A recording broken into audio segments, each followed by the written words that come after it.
rabbil alamin. Allahumma sholli ala Sayyidina Muhammad wa ala ali Sayyidina Muhammad. Assalamualaikum warahmatullahi wabarakatuh. Halo teman-teman, apa kabar? Mudah-mudahan teman-teman selalu dalam lindungan Allah Subhanahu wa taala. Amin ya rabbal alamin. Alhamdulillah, kali ini aku akan sharing lagi pengalaman sholawat dari teman-teman kita. Tapi sebelumnya buat teman-teman yang belum subscribe, di subscribe dulu biar aku makin semangat lagi bikin videonya. Nah, buat teman-teman yang punya testimoni sholawat, langsung aja kirimkan testimoni teman-teman ke 0813 1543 0565. Buat kalian yang belum punya buku ini, jangan pernah lelah, ada nikmat di setiap sholawat. Teman-teman bisa cari di Gramedia, harganya 55.000. Insya Allah bisa nambah semangat teman-teman dalam bersolawat. Teman-teman juga bisa beli di Shopee ataupun teman-teman bisa beli ke admin ya. WhatsApp adminnya 0812 9875 7860. Atau teman-teman juga bisa beli di TikTok Shop aku kalau teman-teman main TikTok ya. Oke, langsung aja kan aku bacain testimoninya. Ini dari Mbak B di Jambi nih teman-teman ya. Assalamualaikum Mbak, mau kasih testimoni. Waalaikumsalam, saya dari Jambi. Saya B, kakak yang di Instagram kemarin yang di MK Mel. Saya seorang istri yang baru menikah, mempunyai anak satu yang bulan Januari nanti 3 tahun. Saya bekerja sebagai ibu rumah tangga dan guru honor PAUD kakak, cuma ngajarnya 3 hari. Selebihnya saya IRT. Suami saya pekerjaannya petani. Saya kenal sholawat dari bulan puasa kemarin. Awal-awal saya ngamalinnya sedikit, 1000-an. Di situ saya minta hajat rumah sama mobil dan minta dilancarkan rezeki. Karena suami kadang kerja kadang enggak. Banyak sekali saya mendapatkan hikmah bersolawat. Yang saya ingat itu waktu saya sama sekali nggak pegang uang. Anak tidur, kalau bangun pasti minta jajan, sedih rasanya. Saya lihat-lihat anak saya sedang tidur. Saya bilang dalam hati, ya Allah, mudah-mudahan ada uang untuk dede. Saya klonin dia tidur sambil salawatan. Gak lama suami nelpon nanya, masih ada gak cabai rawit di kulkas? Karena orang di daerah kami rata-rata petani mbak, jadi saya panen rawit tapi gak banyak, 2 kiloan lah. Saya jualan per canting, waktu itu 7.000. Di kulkas cabenya sisa 2 canting. Ya Allah, sungguh besar keajaibanmu, gak nunggu waktu lama. Doa saya diijabah Allah, dapat duit 15.000 untuk jajan dede. Walaupun gak seberapa mungkin nilainya, tapi di waktu itu aku bersyukur banget mbak. Keajaiban salawat nyata.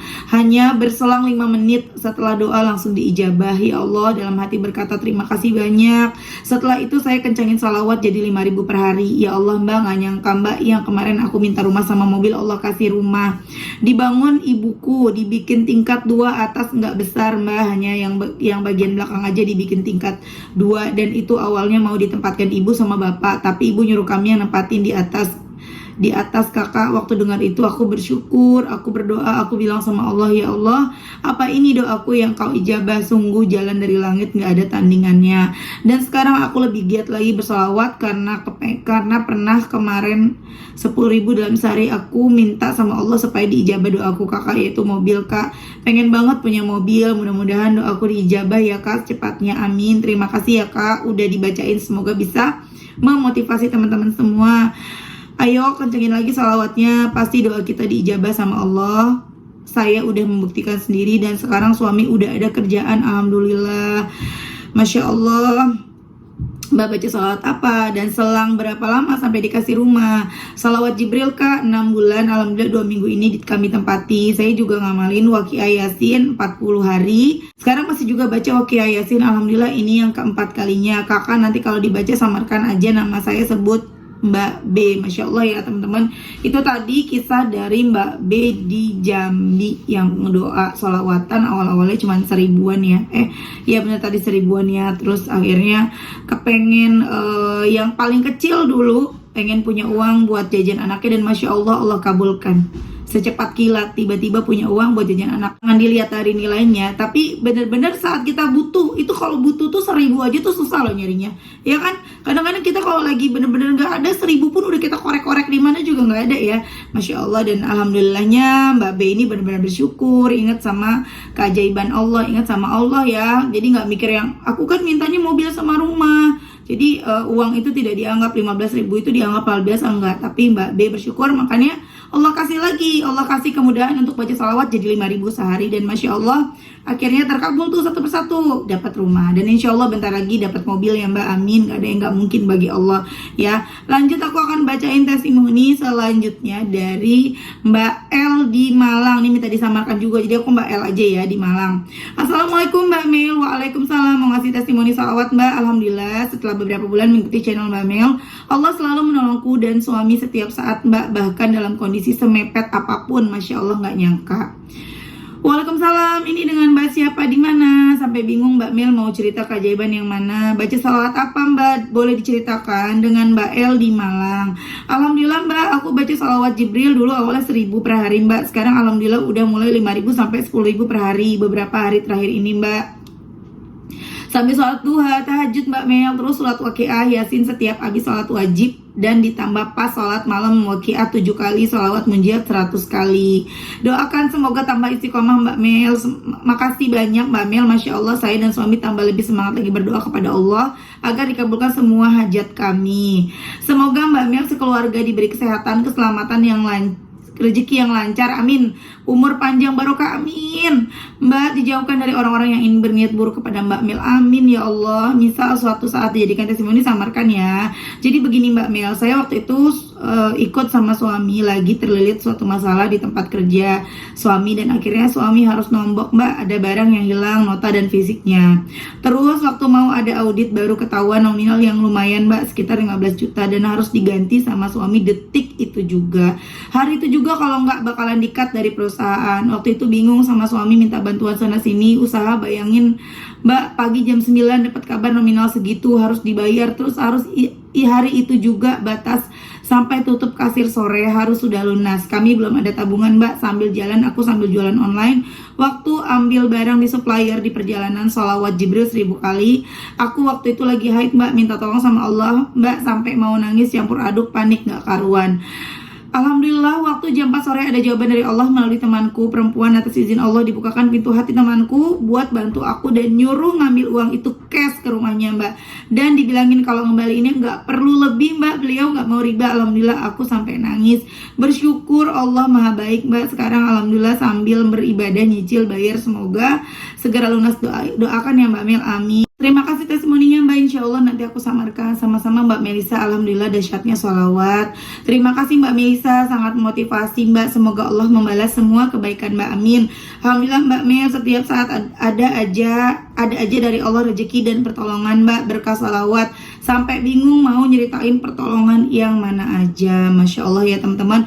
Itu tadi testimoni dari Mbak L di Malang, the power of salawat ya teman-teman ya. Ketika udah genting banget, Allah datangkan pertolongan. Gak ada yang gak mungkin bagi Allah teman-teman. Kalau teman-teman sekarang udah bener-bener nih, udah genting nih, udah diteror ya sama pinjol-pinjol ya, atau teman-teman udah ditagih sama yang merentenir atau apa ya, janji dulu, janji untuk tidak menambah hutang. Tapi Mbak, kalau aku nggak ngutang lagi, aku bayarnya gimana? Ya, kita kan punya Allah. Kita kan udah kenal sholawat, udah serahin sama Allah. Ya, untuk nanti bakal digimanain, dipermalukan, dicaci maki, diapain, itu serahin sama Allah. Ya, tapi insya Allah kalau kita udah serahkan semuanya kepada Allah, gak bakalan tuh kita dipermalukan, gak bakalan kita dicaci maki, beneran. Karena udah banyak kejadiannya, udah banyak teman-teman ya. Jadi ayo semangat terus baca sholawat. Nah nih ada tips satu lagi buat teman-teman, kan udah pada kenal sholawat nih ya. Belajar untuk tidak pusing mikirin sesuatu yang belum terjadi ya. Aku sering ngomong sih sebenarnya ini, mudah-mudahan kalian masih ingat. Jadi kan kita sering banget tuh yang namanya kita baru gajian, terus uangnya udah buat ini sekian, itu sekian, ono sekian ya. Akhirnya kita cuma kesisaan sekian doang gitu loh, yang kalau dihitung rasanya nggak cukup buat sebulan, bahkan mungkin cuma untuk seminggu atau beberapa hari gitu ya. Nah resepnya ya ini sih yang selalu aku jalanin ya teman-teman ya. Dari dulu aku belajar dari Ustadz Mansur. Mohon maaf buat teman-teman yang nggak suka sama beliau ya. Kalau aku sih gini ya, untuk berita tentang beliau aku ambil sisi positifnya aja. Biar bagaimanapun aku mengenal sholawat dari beliau, aku bersemangat dalam meraih cita-cita lewat beliau. Aku jadi orang yang suka bermimpi dari beliau. Jadi suka apa-apa tuh ngebayangin. Aku ngebayangin lagi nyetir mobil. Dulu aku tuh nggak bisa bawa mobil lagi umur berapa 20-an. Aku nyetir tuh dua-dua ya. Aku suka ngebayangin bisa bawa mobil sendiri dan aku tanpa kursus teman-teman. Aku bisa nyetir sendiri gitu loh. Misalnya belajar sama ayah, sama suami aku sebentar aja, sama suamiku sekali, sama ayahku juga sekali aja, dan aku bisa. Itu karena aku bayangin. Sampai akhirnya aku juga ngebayangin, aku waktu itu pas nggak punya mobil, aku pengen punya mobil. Aku ngebayangin aku ada di dalam mobil, aku lagi nyetir dan lain-lain. Itu kejadian teman-teman. Dan aku belajar dari beliau gitu loh, dari Ustadz Yusuf Mansur. Dan tambah lagi ketika itu Ustadz Yusuf Mansur bilang gini, dan waktu dulu aku belum berumah tangga ya, jadi aku sebenarnya nggak tahu tentang kehidupan rumah tangga itu seperti apa kebutuhannya. Cuman aku suka dengerin beliau ketika ada gaji nih saat dalam sebuah rumah tangga, gajinya kita tuh misalnya 3 juta, dihitung bayar kontrakan sekian, susu anak, pampers, bayaran sekolah dan lain-lain, itu total pengeluaran 5 juta, minus 2 juta dong, ya kan? Akhirnya gimana? Kita cari pinjaman, akhirnya kita pusing. Nah kalau yang aku ingat ceramahnya beliau dulu ya di 2012 ya, 2007 kalau nggak salah ya, beliau bilang ya udah potong dari 5 juta itu 10% gitu, dari pengeluaran itu 10%, jadi 5 jutanya dipotong 10%, dikalikan 10%, 500.000 sedekahin. Jadi kan uang kita yang 3 juta nih, gaji nih 3 juta, jadi 2.500.000 kan. Itu kalau hitung-hitungan secara dunia, hitung-hitungan pakai logika. Tapi kalau hitung-hitungan Allah enggak. Tapi banyak juga ya teman-teman yang tidak mengindahkan ajaran beliau seperti itu ya. Mikirnya tuh, kok sedekah tuh jangan karena dunia, sedekah kok pengen dibalas gini. Kan udah janjinya Allah, ketika kita bersedekah Allah akan melipat gandakan. Gak apa-apa, nanti dengan sama kayak kita sholawat, nanti dengan sendiri ketika kita bersedekah karena kita pengen dibalas sama Allah, lama-lama kita jadi ikhlas gitu loh teman-teman. Cuman bedanya ya teman-teman, kalau sedekah sendiri aku lebih seneng aku lebih seneng diem-diem gitu loh. Beda sama sholawat. Kalau sholawat aku pamerin, tapi di hati nggak pamer. Tapi kalau misalnya teman-teman niat hatinya pamer juga nggak apa-apa ya, karena kalau salawat insya Allah diterima walaupun kita pamer gitu. Tapi insya Allah kalau orang yang udah salawatan mah nggak pamer sih, kita niatnya udah beda, niatnya tuh pengen ditiru gitu loh, biar orang-orang jadi amal jariah buat kita gitu kan. Nah kalau salawat aku pasti setiap hari untuk menyemangati teman-teman, aku kasih lihat aku udah sekian gitu ya. Tapi kalau sedekah aku nggak mau kontenin juga, karena kalau sedekah itu aku khawatir ya, aku manusia biasa, nanti ketika sedekah setan ngebisikin untuk aku merasa lebih baik, untuk aku menjadi orang yang sombong, untuk aku menjadi orang yang segala macem lah ya, yang buruk-buruk aku nggak mau. Jadi kalau untuk sedekah lebih baik nggak usah nggak usah dikasih lihat. Walaupun memang sedekah terang-terangan dengan niat orang mengikuti juga bagus ya, tapi tergantung hati. Kalau imannya nggak kuat, kalau khawatir nanti nggak kuat, lebih baik nggak usah dikasih lihat ke orang gitu ya. Nah kalau sholawatan insya Allah nggak apa-apa, aman. Jadi teman-teman cobain pakai ilmu sedekah juga ya. Kalau misalnya nggak sanggup, masih nggak berani untuk 500.000, misalnya kayak tadi ya, gajinya 3 juta, pengeluarannya 5 juta, jadi sedekah 10% dari pengeluaran, 500.000 disedekahin gitu kan. Kalau misalnya masih merasa khawatir, takut, was-was, ya udah nggak usah 10%, 2,5% aja sedekahin, coba ya. Dan teman-teman hitung sendiri nanti hasil akhirnya ketika 1 bulan sudah berlalu, cukup tuh, karena itu yang terjadi teman-teman. Walaupun kita kadang-kadang masih yang ketar-ketir, aduh besok gimana nih, besok makan apa nih, pokoknya tahu cukup aja sampai sebulan tuh, sampai waktunya gajian lagi gitu ya. Oke teman-teman, terima kasih udah nonton, semoga bermanfaat dan jadi motivasi buat teman-teman. Semangat terus sholawatannya, semangat terus buat teman-teman yang tadi udah aku bacain namanya, Mbak. Aku jadi lupa ya siapa aja tadi yang udah aku bacain. Pokoknya kita doakan semoga semua doa-doa mereka dikabulkan sama Allah, segera diijabah Allah ya, amin. Begitu juga dengan teman-teman, semoga teman-teman nih yang lagi nonton, apalagi sampai sholawatan nonton aku, mudah-mudahan utang-utangnya lunas, doa-doanya dikabulkan Allah, amin amin ya rabbal alamin. Assalamualaikum warahmatullahi wabarakatuh.